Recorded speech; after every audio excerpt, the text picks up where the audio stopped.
CBA Chief Executive Matt Comyn announces 6 major changes to his executive team. The move is all about restoring the reputation of the Commonwealth.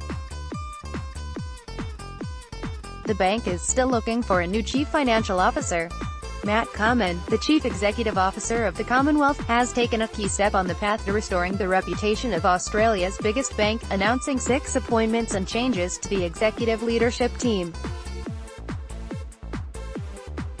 The restructure is the second announcement today in his simplification of the bank, bringing the CBA back to its core banking businesses. He earlier outlined plans to demerge the bank's wealth management and mortgage broking businesses. He says the new team members bring a strong mix of deep experience in banking, risk management, digital transformation and cultural change leadership. Comyn says he looked at a large number of impressive external and internal candidates. This team will be critical to continuing the changes and improvements we need to make to earn the trust of our customers and the community and build a better bank for the future, he says. Comyn says there have been some issues, including the scandals being investigated by the Financial Services Royal Commission, to deal with in his first couple of months as CEO. I think today is a very important and significant step, as is, also, the appointment of my executive leadership team, he says. We have dealt with a number of those issues. I think that is going to allow us to now focus on the future. And of course, earning the trust of our customers and the broader community, and ensuring that we are the best bank that we possibly can be going forward. The changes: Nigel Williams has been appointed Chief Risk Officer and will join the bank on November 5th. He has more than 30 years of experience, including 15 years in NZ as Crow and previously head of institutional banking in Australia and in New Zealand. David Cohen has been appointed Deputy CEO, and will be moving from his current role as Chief Risk Officer. He will be responsible for strengthening the group customer relations and customer advocate functions, leading the demerger of the Colonial First State Group, and the M. He has more than 20 years of banking and wealth management experience, previously serving as General Counsel for CBA and prior to that at AMP. Pascal Boylett has been appointed Group Executive Enterprise Services and Chief Information Officer, with responsibility for all technology and operations. He starts October 1st. He brings more than 30 years of experience, most recently from Deutsche Bank, where he was Global Group Chief Information Officer.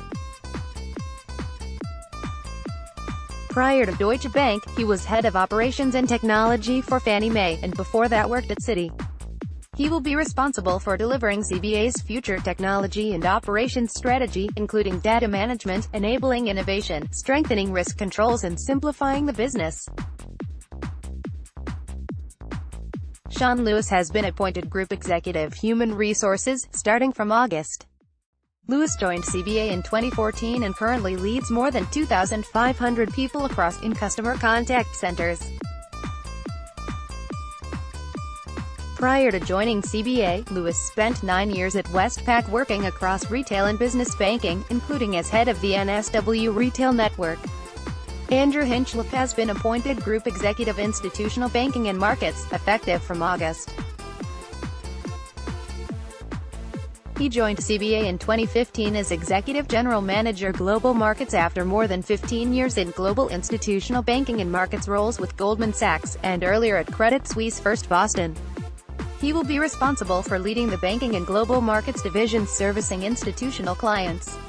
Angus Sullivan has been appointed Group Executive Retail Banking Services, effective from July. He is currently acting Group Executive Retail Banking Services and joined CBA in 2012, where he has led the Retail Strategy, Retail Products Division, Payments Innovation and most recently, the Retail Branch Network. He started his career at Unilever and Goodman Fielder and also worked as a research analyst at Fidelity. He was then a partner in McKinsey's North American Financial Services practice, where he worked with a range of banks, wealth managers and financial regulators. Comyn says all other roles on the leadership team are unchanged. We are still completing the search process for the final ELT position of Chief Financial Officer, considering both internal and external candidates, he says. We expect to be ready to make a permanent appointment after the full year results in August. Today's announcement followed changes in March when 3 senior executives lost their positions: Melanie Line, Group Executive Human Resources, Kelly Barrows-Marin, Group Executive Institutional Banking and Markets, and David Whiting, Group Executive Enterprise Services and Chief Information Officer.